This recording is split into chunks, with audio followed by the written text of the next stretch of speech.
का गुरु नेता किसको माना जाता है? बताए, कौन बच्चा बताएगा मुझे? है? नहीं बेटा,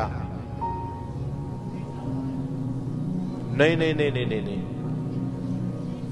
थोड़ा सा आता पता मैं बता देता हूं। जब नरेंद्र मोदी गुजरात के मुख्यमंत्री होते थे तो उनका अस्थि कलश लेकर के आए थे, वो इंग्लैंड से लेकर के आए थे। वो महान क्रांतिकारी जिसकी मौत विदेश में हुई थी, भारत में नहीं हुई थी, जो सभी क्रांतिकारियों का गुरु था, उनका नाम था श्यामजी कृष्ण वर्मा।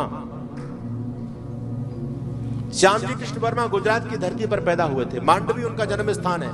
नरेंद्र मोदी अभी जब गुजरात के मुख्यमंत्री थे तो उनका अस्थि कलश लेकर के आए और गुजरात सरकार की तरफ से भव्य स्मारक मांडवी के अंदर बनाया गया है। और आपको गर्व होना चाहिए, जो स्मारक बनाया वहां पर यज्ञशाला भी बनी हुई है।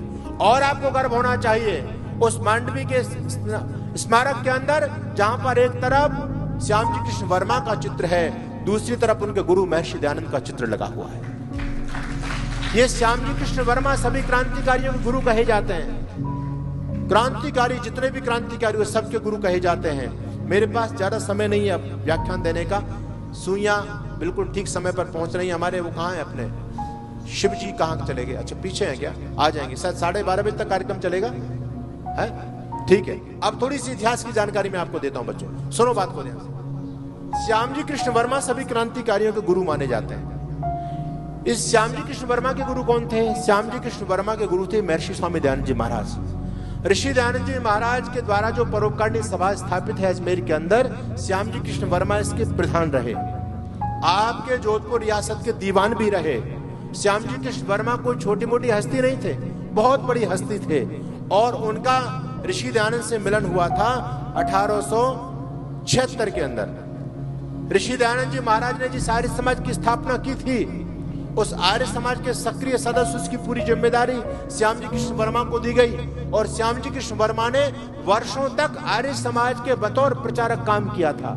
श्यामजी कृष्ण वर्मा ने अनेक रियासतों में जाकर के, जैसे हम लोग आर्य समाज के प्रचारक हैं, उसी प्रकार से श्यामजी कृष्ण वर्मा भी जगह जगह जाकर के आर्य समाज का प्रचार किया करते थे। ऋषि दयानंद से उन्होंने शास्त्रों का अध्ययन किया, उपनिषदों को पढ़ा, महाभाष्य पढ़ा, संस्कृत पढ़ी। और आपको पता होना चाहिए श्यामजी कृष्ण वर्मा ऑक्सफोर्ड यूनिवर्सिटी के अंदर संस्कृत के प्रोफेसर भी बने थे।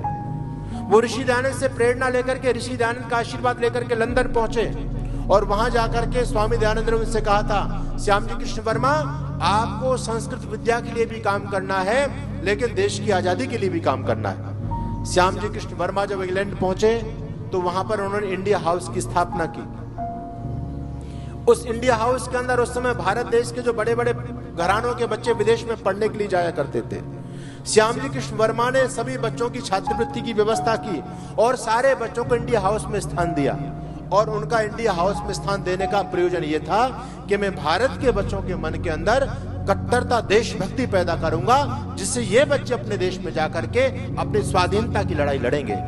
इसी इंडिया हाउस के अंदर वीर सावरकर, अभी हमारा एक बेटा नाम बता रहा था वीर सावरकर का, जिनको दो बार आजीवन कारावास की सजा हुई, जिन्होंने जो ना अपने तैर करके समुद्र को पार किया था, वीर सावरकर ये इंडिया हाउस की देन थे।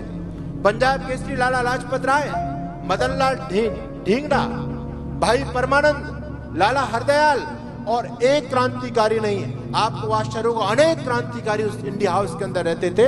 वहां से योजना बना करके भारत में आकर के भारत के नौजवानों के फिर उस पराक्रम को जगाने का काम किया करते थे। तो इतिहास के अंदर श्यामजी कृष्ण वर्मा को सभी क्रांतिकारियों का गुरु माना जाता है। और श्यामजी कृष्ण वर्मा के गुरु थे स्वामी दयानंद सरस्वती। तो दोनों जो परंपरा चली है, चाहे नरम दल की परंपरा हो चाहे गरम दल की परंपरा हो, ये सब ऋषि दयानंद और आर्य समाज से चली है।